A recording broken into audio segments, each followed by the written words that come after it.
Hell yeah, I got me some free cake. Yeah, cake was not a lie. Cake There. was great. Cake was great. Cake was never a lie. I know, but now Portal 2. Let's see what's next. Portal Pie? 2, I'm pie. Possibly. But they are bringing some new aspects to the table. New updated Steam engine. Updated Steam engine, cooperative play.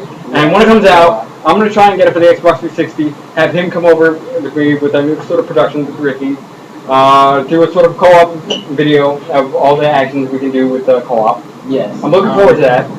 I am too. Me personally, I'm not going to get it on a console. I'm going to get it on my PC. Of course. Because PC gaming, for all of you who know Val, when it started on PC gaming, it was amazing. Yeah. Half-Life completely changed PC gaming. Yeah, it did. Gordon Freeman, when it first came out, I know, if you've watched any of the videos about Game Rule and people discussing what he felt about it when they first released it, they were worried about it. They didn't think it was going to be a good game. Instant cult classic. Very. I still play Half-Life. I'm a hardcore Half-Life fan. For any of you on the Steam network, my alias is AxeArcher. AxArcher. I'm not on all the time. I haven't been on lately. But, you know, I don't know if he wants to give you his I'm not much of a Steam user. Alright. I mean, sure, time to time I'll go. Justin Brandon for the win. Okay, Justin Brandon for the win, folks. Don't expect me to be on much. Same for me, because next week I'm going to be starting a couple things, and even though we're starting a new video production company or whatever, you can't call it company or whatever. I'm going to be busy for most of the week. Like I told him, I'm going to be free like Tuesdays and Fridays. That really cuts down our video recording time a lot. And since we're just really getting into this,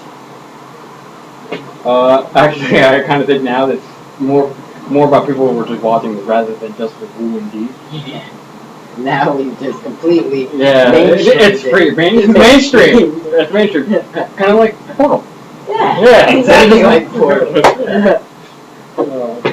Speaking of Portal 2, I really like sort of what the new features, the new sort of gadgets, like that sort of direction change beam that you can do. For those of you who haven't seen the new trailer, watch it. Look up Portal 2 trailer. Hopefully you won't get rickrolled. I don't doubt. Honestly, you know I got rickrolled when I tried to look it up this morning. I doubt it's not on YouTube though. You'll be able to find out on YouTube. You should be. Just you probably might need to type in like E3 to get good results. I don't know. Okay, talking about let's get back on topic here about what they were talking about. Go indeed talk about trailers. There's any need for trailers. We were talking about this on the week here, how some trailers aren't that good. Some trailers. I gave an example of a trailer that was good and an excellent movie. What was it? Glorious Bastards. Glorious Bastards. Quentin Tarantino. He's a good director. Not well known. Not well known. He's kind of cult classic, kind of like B-movie that you have to look for. People who really love movies, search movies like we do. You know, search them. I hope none of you shoot me down for this. I watched Pulp Fiction for the first time 2 days ago. Pulp Fiction virgin. Yeah, me. Okay. I'm pointing at his crotch right now. Sorry. I watched it for the first time 2 days ago, and I don't know why I neglected to, and I loved it. I'm not gonna lie. I think it was one of my favorite movies. I got into this guy from Death Proof. Death Proof is a good movie. I love it. Stuntman Mike. I'm gonna probably in our future videos. I'm gonna be like quoting Stuntman Mike. So Stuntman Mike says we should get on with the video. And Reservoir Dogs. Who doesn't love that scene? Sit down. Where he's like dancing, and then just jumps on and like hack up the ear. That was a good scene. That was a good scene. Yeah, great scene. Quentin Tarantino knows how to stir up some. Especially with his splintered chronology. Yeah. For those of you who don't know what splintered chronology means, it means that they don't follow an exact timeline. You don't start at the beginning of the movie and go straight to the end. You kind of start in the middle, go to some place before the beginning or whatever. You work your way into this. Just like in Glorious Bastards. He's also kind of a fan of like trunk shots, where you see what's inside, what they're looking at from what they're looking at angle. Yeah. They used it in Reservoir Dogs.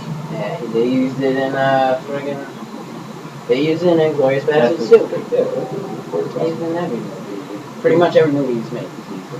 Okay. This movie's coming out. Two movies are coming out pretty soon. First off, I want to talk to you about Grown Ups. What do you think about that? I'm a Sandler fan, I'm not gonna lie, but recently I think his movies have lacked a little of what they used Kevin. to have. I'm a fan of Kevin. I loved him in King of Queens. I loved him in I Now Pronounce Chuck and Larry. That was great. That was good. So, these two are definitely funny. If you haven't seen I Now Pronounce Chuck and Larry, go see it. It was really fun.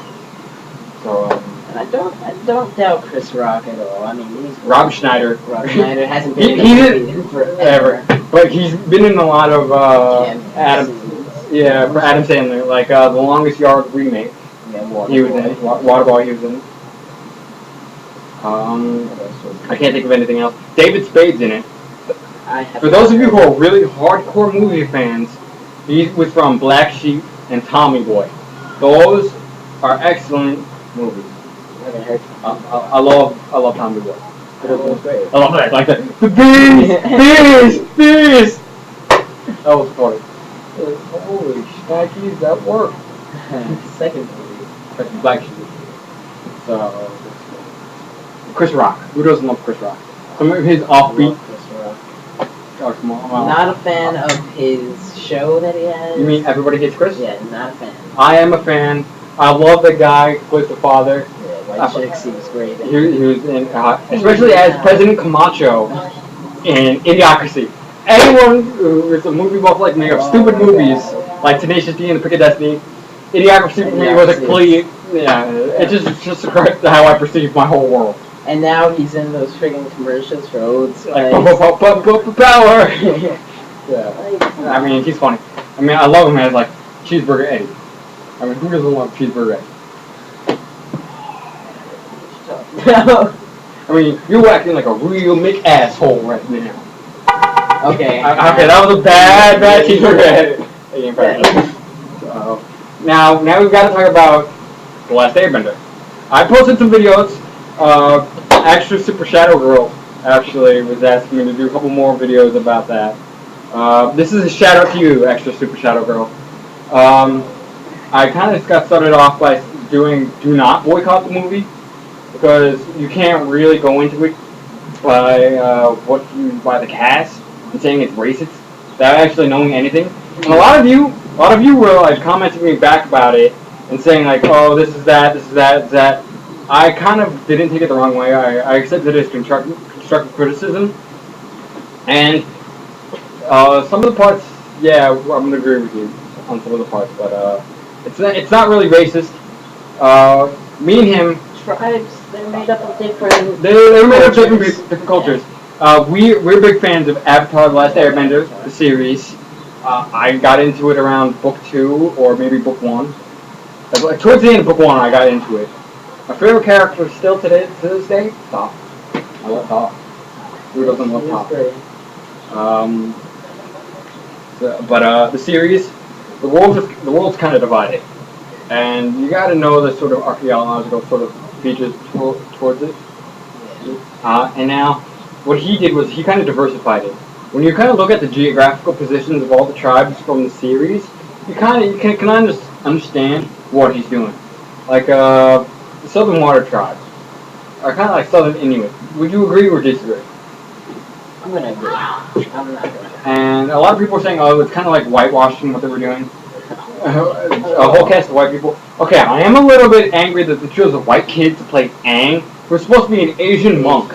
Yeah, it's... No offense to this little kid who's playing Aang, but... They could have chose someone else. They could have chose someone a lot better. And I do have a problem. Like that Chinese kid bully who's in that new Jackie Chan movie.